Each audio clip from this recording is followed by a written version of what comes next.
Lead could be hiding in everyday items around your home. But here's the thing, you can test for it yourself pretty quickly and easily.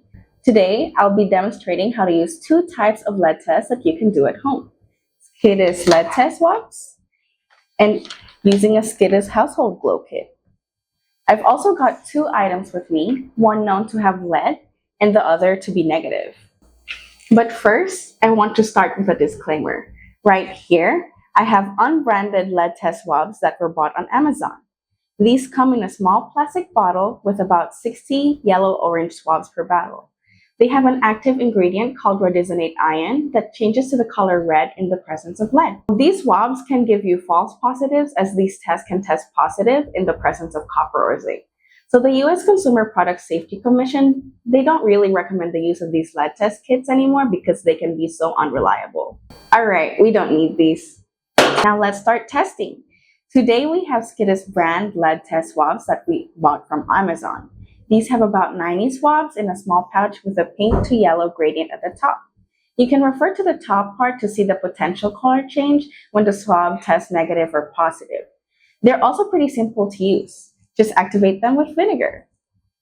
This method works best for painted surfaces. For ceramics and other non-painted surfaces, let the swab sit in lemon juice as an additional step for accuracy.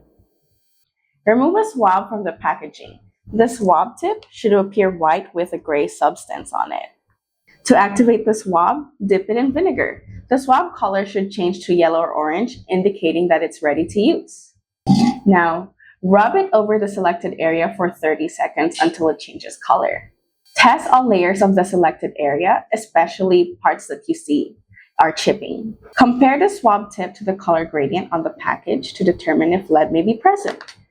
A negative swab turns the swab white or removes the color, while a positive test turns red, violet, or purple. When testing surfaces other than house paint or wooden furniture, let the swab sit in lemon juice for about 10 minutes to rule out false positives. Our next test, Skidis Lead Glow Test, is also available on Amazon. Each package contains about 170 to 500 tests. This comes in a purple pouch with a purple to green gradient for color change reference. This test is pretty simple to use as well, using a spray and a UV flashlight. This method can be used to detect lead in paint, ceramics, rubber, metal, and glass. Let me demonstrate. Activate the UV light by removing the pull tab. Shine the UV light on the testing area. Note any glowing on the surface. This isn't lead. If you want, you can take a picture before if you want a reference for precision. Spray the solution on the testing area. Continue to shine the light on the area and note any glowing green spots similar to the reference card. The glowing green spots indicate the presence of lead.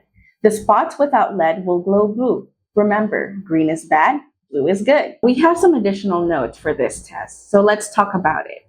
For testing ceramics or glass, use some paper to roughen the surface for accuracy. However, just be aware that the dust may contain lead. Number 2, testing is more effective in low to no light conditions. The flashlight isn't visible in very bright light. Next, ensure the testing area is dry since moisture may impair the test results. And finally, testing may discolor the surface. So test on discrete areas that you won't be sad if it gets stained. And that wraps up our demonstration on simple ways to test for lead in your home. These methods are affordable, easy to use, and can help you stay safe, especially if you notice chipping paint or have any vintage or antique items.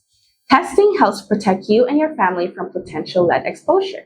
If you have any questions, don't hesitate to call the Lead Poisoning Prevention Hotline at 520-222-8067.